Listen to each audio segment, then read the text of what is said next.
कि दुष्यंत चौटाला को बगल वाली कुर्सी पर बिठा करके कौन सा 35 बिरादरी 36 बिरादरी कर रहे हो बे? कौन सी 36 बिरादरी 35 बिरादरी कर रहे हो?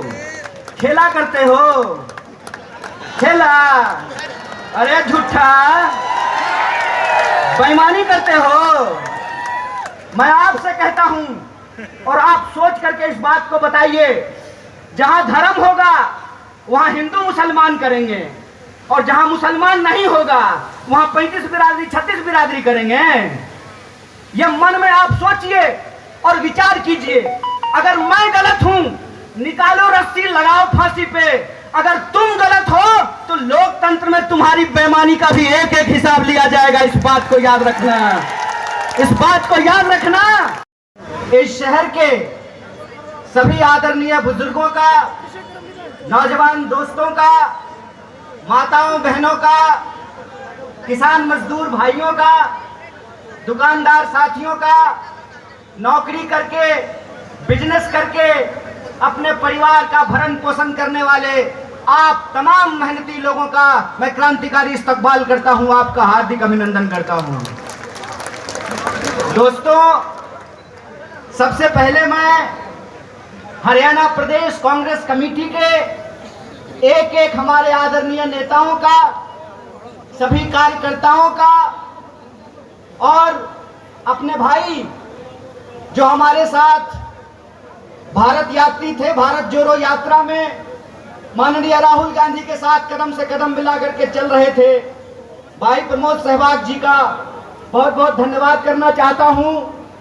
और मंच पे हमारे बड़े भाई, नौजवानों के दिलों के धड़कन, एमपी साहब आप लोग प्यार से कहते हैं उनको, भाई दीपेंद्र जी का विशेष रूप से आभार व्यक्त करता हूं, उनको धन्यवाद देता हूं कि आज उन्होंने मुझे हरियाणा की जो राजनीतिक राजधानी है, कहते हैं जहां अड़ जाए जींद उड़ा दे सबकी नींद, तो जींद के इस धरती पर, इस पावन धरती पर आने का अवसर दिया है। इसके लिए मैं आप सबका तहे दिल से धन्यवाद करता हूं, आपको शुक्रिया कहता हूं। दोस्तों, मैं अपनी बात आपसे करूं उससे पहले हमारा और आपका एक रिश्ता है, हमारा आपका एक संबंध है। वो संबंध है मेहनत का, वो संबंध है ईमानदारी का, वो संबंध है खून पसीने का। उसके बारे में मैं एक बात आपसे कहना चाहता हूं। जब मैं बिहार से चल करके दिल्ली आया था कलेक्टर बनने के लिए, यूपीएससी की तैयारी करने के लिए, तो हमारे साथ हरियाणा के कुछ लोग रहते थे, रोहतक के, झज्जर के, चरखी दादरी के, यमुनानगर के, सिरसा के, करनाल के, अंबाला के, पानीपत के, सोनीपत के। उनके साथ रहते हुए हमने हरियाणा के बारे में बहुत कुछ जाना है। एक बार की बात है, हमारे हरियाणा के एक दोस्त ने कहा, भाई कन्हैया रोटी खा ले। तो मैंने कहा, भाई साहब दोपहर का वक्त है, हम लोग रोटी नहीं चावल खाते हैं। तो मेरे हरियाणा के उस दोस्त ने कहा, भाई हम चावल भी खाते हैं तो उसको रोटी खाना ही कहते हैं, भले तू चावल खा ले लेकिन मैं तो यही कहूंगा रोटी खा ले तू। तो मैं समझता हूं ये जो रोटी का संबंध है वो बिहार के लोगों का हरियाणा के लोगों के साथ है। आप जो देश भर के लिए हरियाणा के मेहनती किसान चावल उगाते हैं, हम बिहार वाले उस चावल को बोते हैं, उस चावल को काटते हैं, उस चावल को बोरियों में भरते हैं। इसीलिए हमारा और आपका रिश्ता प्रेम का रिश्ता है, मेहनत का रिश्ता है, ईमानदारी का रिश्ता है, खून पसीने का रिश्ता है। और इसी खून पसीने के रिश्ते के दम पे कुछ बात मैं आपके सामने करने के लिए आया हूं।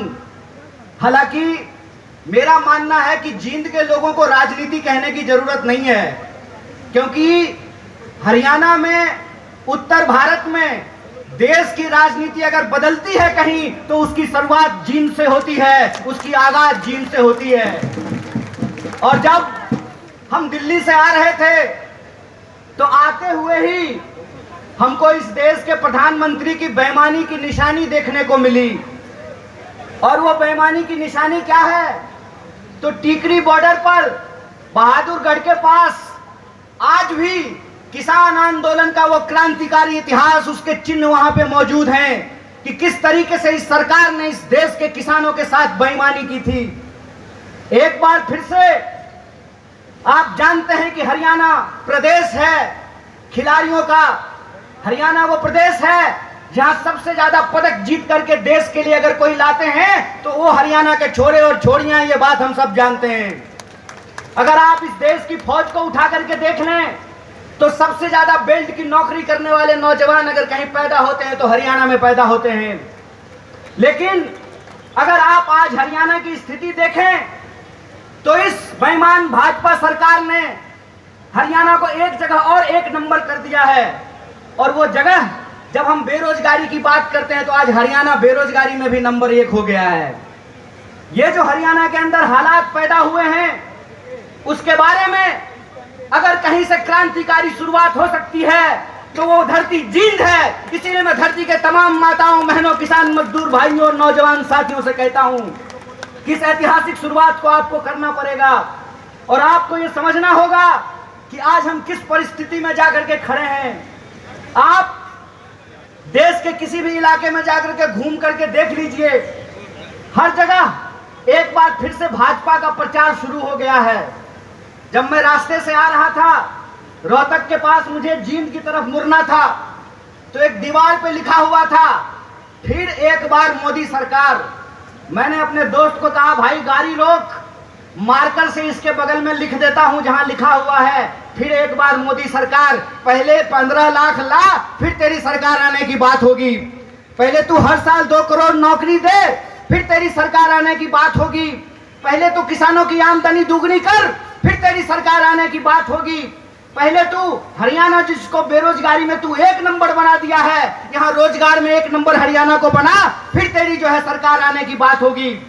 हमारी सरकार नहीं है हरियाणा में, लेकिन श्रीमान भूपेंद्र हुड्डा साहब जब हरियाणा के मुख्यमंत्री थे, और मैं कहता हूं खाए हुए शरीर को और नहाए हुए शरीर को गवाही देने की जरूरत नहीं होती है। अरे प्रमोद भाई को देख के कोई कह देगा कि खाए पिए परिवार से हैं, कह देगा कि नहीं कह देगा? तो कहते हैं खाए हुए शरीर और नहाए हुए शरीर को गवाही की जरूरत नहीं होती है। आप बहादुरगढ़ के जितने इंडस्ट्रीज लगे हुए हैं वहां से चलना शुरू कीजिए जींद की तरफ, आपको रास्ते में फुटवियर पार्क मिलेगा। मिलता है कि नहीं मिलता है? एशियन पेंट की फैक्ट्री मिलती है कि नहीं मिलती है? दोनों तरफ छोटे कल कारखाने मिलते हैं कि नहीं मिलते हैं?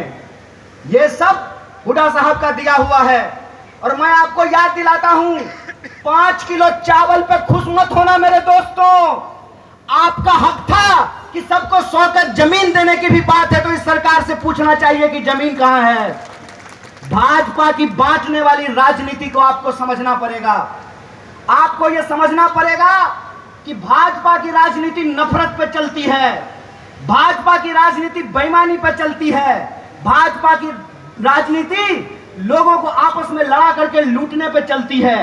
दरअसल भाजपा का इतिहास इस देश से गद्दारी का इतिहास है। इस बात को याद रखिएगा, इस बात को याद रखिएगा कि भारतीय राष्ट्रीय कांग्रेस महात्मा गांधी की पार्टी है जो हंसते हंसते अपने सीने पे गोली खा लिए थे।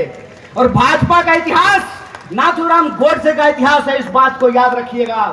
और इसीलिए मैं आपको कहता हूं कि जिस तरीके से अंग्रेज हमारे साथ करते थे, फूट डालो और राज करो, उसी तरह से भाजपा आज कर रही है, फूट डाल रही है और इस देश पे राज कर रही है। मैं आपसे एक सवाल पूछना चाहता हूं, आज 10 साल भाजपा की राजनीति को होने को है, 9 साल देश में भाजपा की राजनीति पूरी हो चुकी है। हरियाणा का चुनाव भी लोकसभा चुनाव के वक्त में होता है, लोकसभा चुनाव के ठीक बाद होता है। आज 9 साल पूरे होने को हैं। मैं सवाल आपसे पूछता हूं, और मैं बाहर से आकर के आपको यह बात समझाने वाला नहीं हूं। आपको यह बात अपने सीने पे हाथ रख करके समझना पड़ेगा कि भाजपा यहां आकर के कौन सी राजनीति की शुरुआत की। भाजपा यहां आकर के 35 बिरादरी और 36 बिरादरी करना शुरू किया कि नहीं किया? हाथ उठा करके बताइए, किया कि नहीं किया? किया ना? तो मैं नड्डा से एक सवाल पूछना चाहता हूं, मैं देश के प्रधानमंत्री से एक सवाल पूछना चाहता हूं, मैं जय शाह के पप्पा से एक सवाल पूछना चाहता हूं कि इस देश के अंदर जब लोग न्याय की बात करते हैं, जब लोग अपने हक की बात करते हैं, जब किसानों की आमदनी दोगुनी करने की बात करते हैं, जब नौजवानों को 2 करोड़ नौकरियों की बात करते हैं, महिलाओं के सम्मान की बात करते हैं, इस देश में गरीबी को कम करने की बात करते हैं, तो आप उसको देशद्रोही बोलते हैं। और आपके बंटवारे की राजनीति में अगर कोई शामिल हो जाए, कोई धर्म के आधार पर देश को जो लड़ाने की राजनीति है उसका हिस्सा बन जाए, जो समाज को जात के नाम पे लड़ाने की राजनीति है उसका हिस्सा बन जाए, तो जब बाहर थे तो विरोधी थे और आपके बगल में आकर के बैठ गए तो माला पहनाते हो रे बेईमान। अरे कौन सा ऐसा वॉशिंग मशीन है रे कि जब कांग्रेस में रहता है तो चोर होता है और तुम्हारा पार्टी में जाकर के ईमानदार हो जाता है रे झूठा। देश को ठगते हो, देश को ठग के बेईमानी करते हो। तो हमको एक सवाल का जवाब दीजिए कि 35 बिरादरी 36 बिरादरी कहते हैं और नारा लगाते हैं सबका साथ सबका विकास। अगर सबका साथ सबका विकास नारा है तो हरियाणा में 35 बिरादरी 36 बिरादरी कौन कर रहा है? भाजपा इस सवाल का जवाब दे। ये सवाल मैं पूछना चाहता हूं और मैं ये सवाल पूछना चाहता हूं कि हरियाणा के इस तरफ पानीपत में सोनीपत में 35 बिरादरी 36 बिरादरी और यमुना जी के उस पर 35 बिरादरी 36 बिरादरी नहीं। बोलिए सोच करके, यहाँ वोट चाहिए, वहां वोट नहीं चाहिए, और वहां वोट चाहिए और यहाँ वोट नहीं चाहिए। नदी पार करते हुए ही बेईमानों का ईमान बदल जाता है। यमुना के पार अलग राजनीति बागपत में, यमुना के इस पार सोनीपत में अलग राजनीति। इस खेल को हरियाणा के लोगों को समझना पड़ेगा, इस खेल को जींद के लोगों को समझना पड़ेगा। और याद रखिएगा, जब जब नींद से उठता है जींद तब तब आती है हरियाणा में बदलाव और हरियाणा में आती है क्रांति। इसीलिए मैं आपसे आग्रह करने के लिए आया हूं कि आपको समझना पड़ेगा कि देश के भीतर जो सच्चाई है वो हकीकत हमको अपनी आंखों से देखना पड़ेगा। क्या नारा लगाए थे? बहुत हुआ महंगाई का मार, अब की बार मोदी सरकार। तो सिलेंडर 1200 रुपया में इनका चचा बेच रहा है। बताइए, पेट्रोल डीजल 100 रुपया लीटर मिल रहा है। क्या नारा लगाए थे कि हर साल 2 करोड़ नौकरी देंगे। 9 साल हो गया है, अभी टीवी पर प्रचार आएगा 9 साल बेमिसाल। तो मैं देश के नौजवानों से कहता हूं, हरियाणा के नौजवानों से कहता हूं, 9 साल देश बेहाल। पूछो कि 9 साल में 18 करोड़ नौकरी क्यों नहीं है? यह सवाल प्रधानमंत्री से पूछना जाना चाहिए। और आपने कहा था ना कि किसानों की आमदनी हम दुगनी कर देंगे। किसानों को 1 साल तक इस दिल्ली के बॉर्डर पे जाकर के आंदोलन करना पड़ा था। सैकड़ों किसानों को अपनी जान गंवानी पड़ी थी। और ये जिसका जिसका नाम लेते हैं ना, उसके साथ बेईमानी करते हैं। 9 साल दोस्त बेमिसाल, 9 साल देश बेहाल। यह सच्चाई देश के लोगों को समझना पड़ेगा। पहले किसानों को ठगा, फिर जवानों को ठगा। बोलिए, अग्निवीर आया है कि नहीं आया है? आया है ना। तो एमपी बनेगा 4 साल के लिए, एमपी बनेगा 5 साल के लिए, अग्नि बनेगा 4 साल के लिए। बोलिए, बेईमानी है कि नहीं है? है ना। तो आप जींद के लोग हैं ना, करकरा के बोलिए बेईमान को बेईमान, चोर को चोर बोलिए, बेईमान को बेईमान बोलिए। हमारा लोकतंत्र का अधिकार, ये हमारा ईमान है कि बेईमान को बेईमान बोलेंगे। अगर प्रधानमंत्री 5 साल का हो सकता है तो सिपाही 4 साल के लिए क्यों होगा?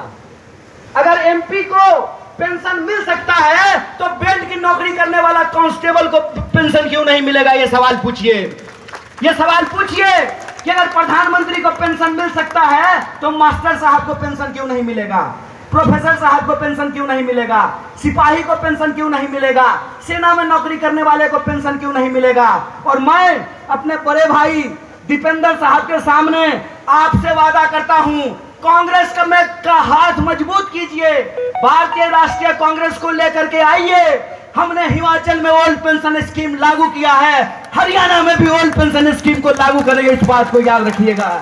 इसीलिए हम कहते हैं कि यह देश एक बदलाव चाहता है।